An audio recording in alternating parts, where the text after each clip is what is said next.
하나님께서 우리 인생에 주신 최고의 선물은 예수 그리스도십니다.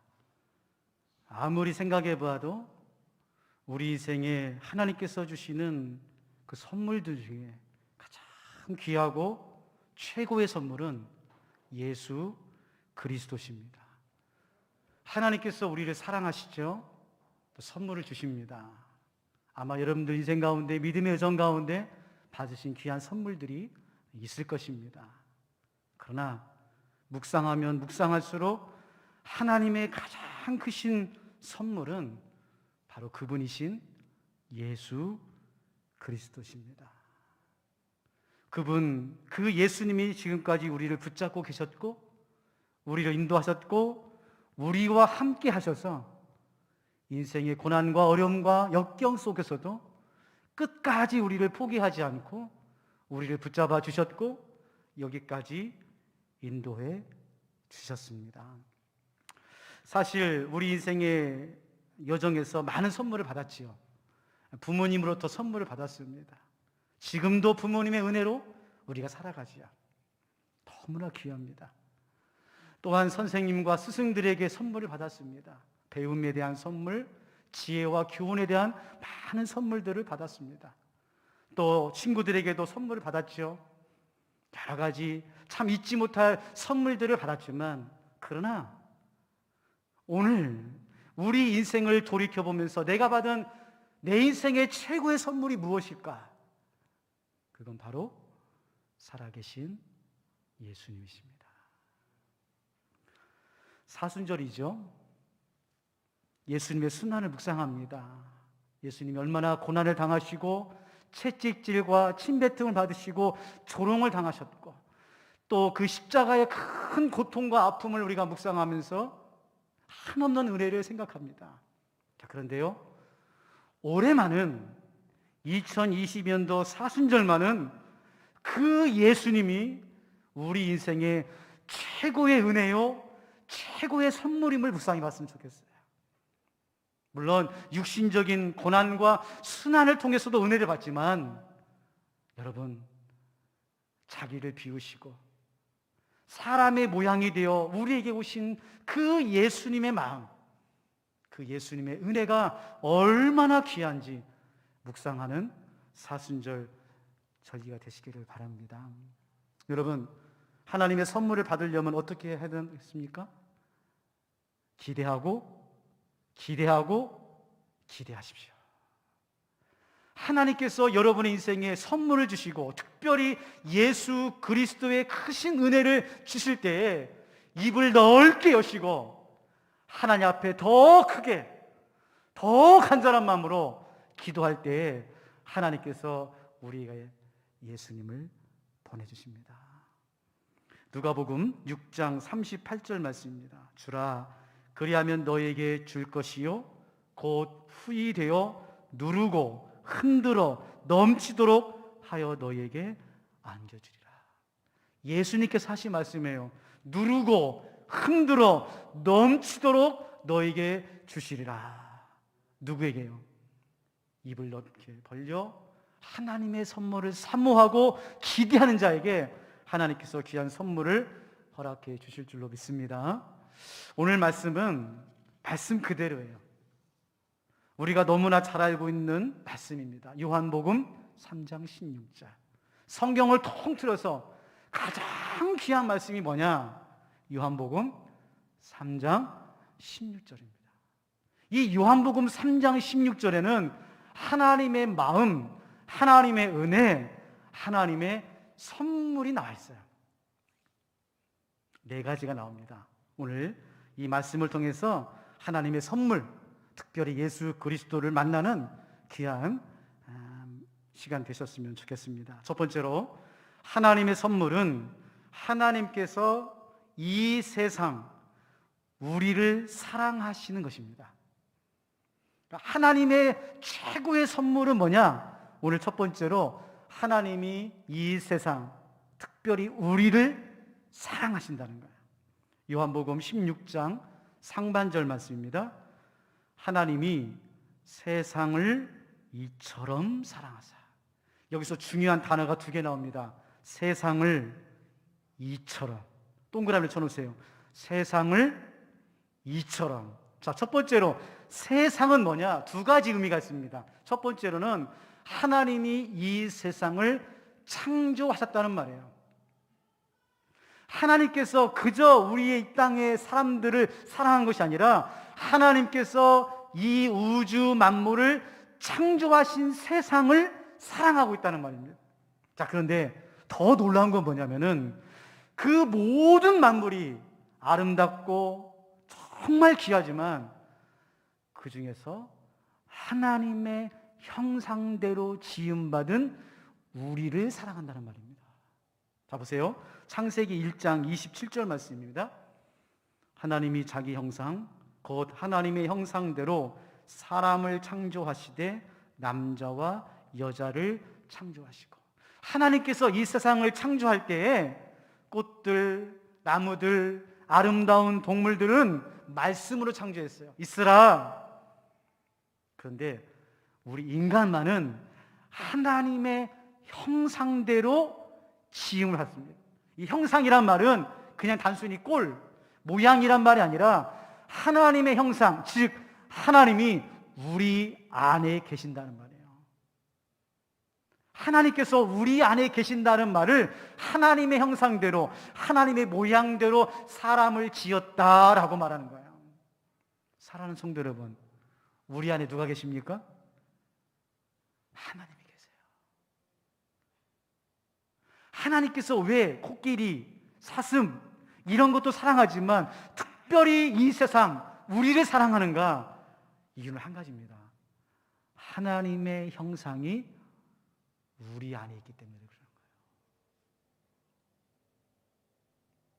성경은 끊임없이 하나님께서 우리에게 관심이 있고 우리를 돌보시고 우리와 함께 하신다고 말씀합니다. 이유는 간단해요. 바로 우리 안에 하나님의 형상이 담겨있기 때문이에요.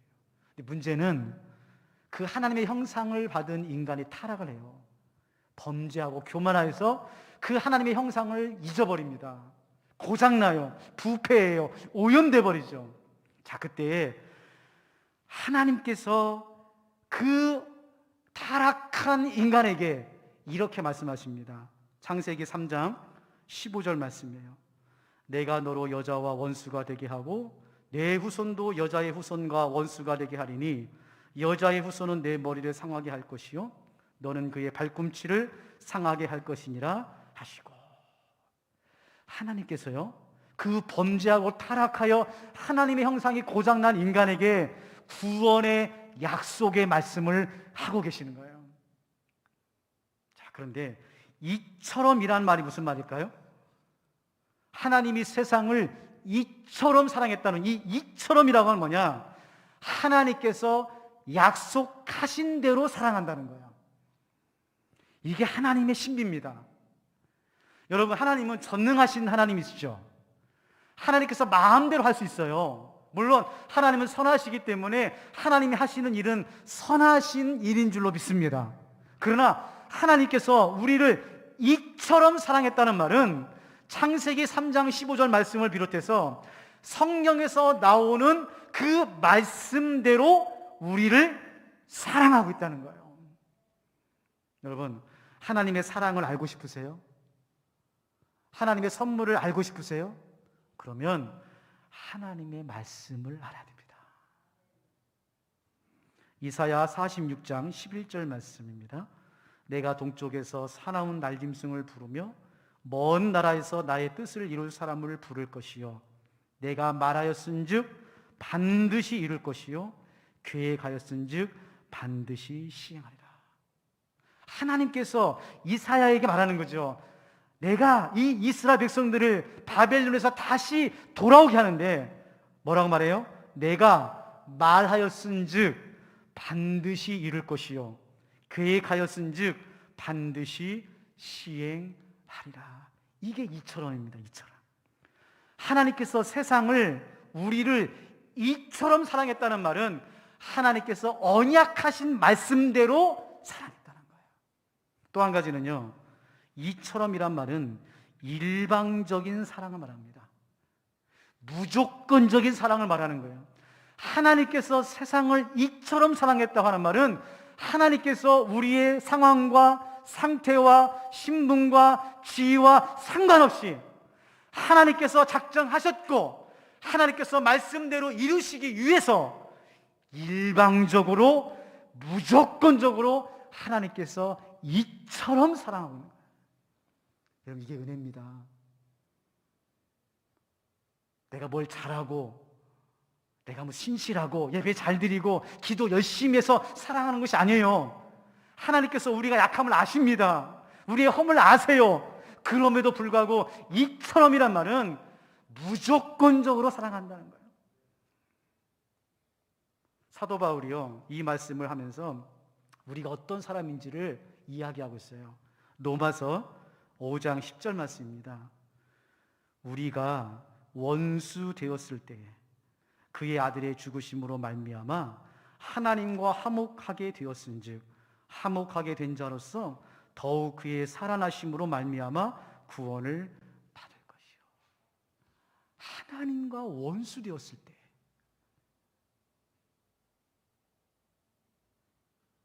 우리가 무슨 하나님께 착하고 하나님을 향해서 뭔가 의롭고 믿음으로 산 것이 아니라 하나님과 원수 되었을 때 하나님께서 작정하신 거예요. 무엇을? 이처럼 뭐예요? 일방적으로 무조건적으로 하나님께서 우리를 사랑하시는 거예요. 이게 하나님의 선물입니다. 사람은 선물을 받을 때 조건이 있어요. 기준이 있습니다. 하나님은 그게 없다는 거예요. 하나님의 형상대로 지음받는 우리들, 범죄하여 고장나고 오래되고 오염되고 부패된 우리들, 원수되었던 우리들을 이처럼 무조건적으로 사랑한다는 거예요. 두 번째로 하나님의 선물은 오늘 요한복음 3장 16절 중반절에 보면 우리를 위해서 독생자를 주신 사랑입니다. 요한복음 3장 16절 중반절 말씀입니다. 독생자를 주셨으니. 여러분, 이 독생자를 주셨으니는 하나님의 선물의 하이라이트예요. 핵심 중에 핵심입니다. 하나님께서 우리에게 선물을 주시는데 무슨 선물을 주느냐? 독생자를 주셨다는 거예요. 자, 보세요. 아들을 주셨다고 말하지 않았어요. 요한 사도가 하나님이 우리를 이처럼 사랑해서 아들을 주신 것이 아니라 독생자를 주셨다고 했어요. 이 독생자는 말은 무슨 말이냐? 아들 중에서 하나들을 준 게 아닙니다. 있는 것 중에 하나를 준 게 아니에요. 독생자라고 하는 말은 유일한 분입니다. 유일한 분. 오직 하나. 하늘과 땅의 모든 것에 한 분이신 그분을 우리에게 주셨다는 거예요. 그게 독생자입니다. 사도 요한이 쓴 다른 서신인 요한 1서 4장 9절 말씀에도 이 말이 나와요. 하나님의 사랑이 우리에게 이렇게 나타난 바 되었으니 하나님이 자기의 독생자를 세상에 보내심은 그로 말미암아 우리를 살리려 하심이라. 여러분, 독생자라고 하는 말은 아들이 아니라 하나님 그분을 말씀하시는 거예요. 인자, 하나님의 아들, 독생자, 이거 굉장히 중요한 단어들입니다. 그 중에서 이 독생자라고 하는 말은 사도 요한이 쓰는 신학적인 용어예요. 무슨 말이냐? 독생자라고 하는 그 예수 그리스도는 유일하신 참 하나님이시란 말이에요. 그 하나님께서 우리에게 오신 거예요. 두 번째로는 주셨다고 그랬어요. 주셨다. 독생자를 주셨으니. 이 주셨다는 말은 무슨 말이냐? 독생하신 그 예수님이 껍데기만 온 것이 아니라 사람의 육신의 몸만 입고 온 것이 아니라 우리와 똑같은 성정을 입고 사셨다는 겁니다. 배고프셨고 피곤하셨고 눈물을 흘리심으로 우리 인생의 희노애락을 직접 경험하셨다는 거예요. 그게 우리에게 주셨다는 말입니다. 사람이 주는 선물은 일회용이에요. 받을 땐 정말 좋습니다. 그러나 그게 1년 평생 가지 않아요. 또 좋은 걸 기대하죠. 다른 선물들 바랍니다. 그런데 예수님께서 우리에게 주시는 선물은 일회성인 선물이 아니라 영원한 선물이에요. 왜요? 예수님이 우리의 마음, 우리의 삶, 우리의 인생을 직접 경험하시고 임마누엘로 지금도 우리와 함께하고 계시기 때문에 그런 거죠. 마태복음 28장 20절 말씀입니다. 내가 너에게 분부한 모든 것을 가르쳐 지키게 하라. 볼지어다 내가 세상 끝날까지 너희와 항상 함께 있으리라. 예수님께서 약속하신 말씀입니다. 세상 끝날까지 내가 너희와 항상 함께 있으리라. 이게 주셨다는 거예요. 2000년 전에 주고 끝난 게 아니라니까요. 예수님께서 2000년 전에 오신 분이지 참 좋으신 분이야, 그게 아니고 하나님께서 독생자를 주셨다는 말은 지금도 우리와 함께하고 계신다는 말입니다. 세 번째로 하나님의 선물은 멸망하지 않는 믿음을 주신 거예요. 자, 3장 16절 하반절입니다. 이는 그를 믿는 자마다 멸망하지 않고라고 하는 말은 무슨 말일까요? 우리는 멸망할 수밖에 없는 사람들이라는 거예요. 그분이 안 계시면 우리는 멸망할 수밖에 없고 사실 멸망되어 죽은 사람입니다. 하나님으로부터 떨어져 나가서 범죄함으로 죽었던 우리들이에요. 멸망할 수밖에 없는 우리들인데 오늘 요한 사도가 하나님의 은혜, 하나님의 선물을 말하면서 그를 믿는 자마다 멸망하지 않고 믿음을 주셨어요. 믿음. 하나님께서 우리에게 주신 최고의 선물이 뭐냐? 예수 그리스도를 믿는 믿음을 주신 거예요. 여러분, 이게 얼마나 기가 막힌지 여러분 모르실 거예요. 어떤 분들은요, 안 믿어져가지고 얼마나 힘든지 모릅니다. 교회를 30년을 다녔는데 안 믿어진다는 거예요. 성경을 그렇게 많이 읽었는데도 안 믿어진대요. 왜 그럴까요? 믿음은 나에게서 오는 게 아니기 때문에 그러는 거예요. 에베소서 2장 8절 말씀입니다. 너희는 그 은혜에 의하여 믿음으로 말미암아 구원을 받았으니 이것은 너희에게서 난 것이 아니요 하나님의 선물이라. 이 본문은 제가 다음 주일에 말씀을 전하려고 준비하고 있어요. 여기 보면 하나님께서 세 가지 선물을 주십니다. 세 가지 선물. 그 중에 하나가 뭐냐? 믿음이에요. 믿음. 유대인들은 율법으로 하나님을 믿으려고 그랬어요. 실패했습니다. 로마인들은 이성을 가지고 하나님을 믿으려고 했어요. 실패했어요. 하나님을 믿는 믿음은 율법이나 이성이 아닙니다. 선물이에요. 무슨 말이냐? 그대로 받아들이는 겁니다. 어린아이처럼 하나님의 선물을 그대로 받는 거예요. 다음 주에 말씀을 드리겠습니다. 마지막입니다. 하나님의 선물은 영원한 생명을 주시는 선물입니다.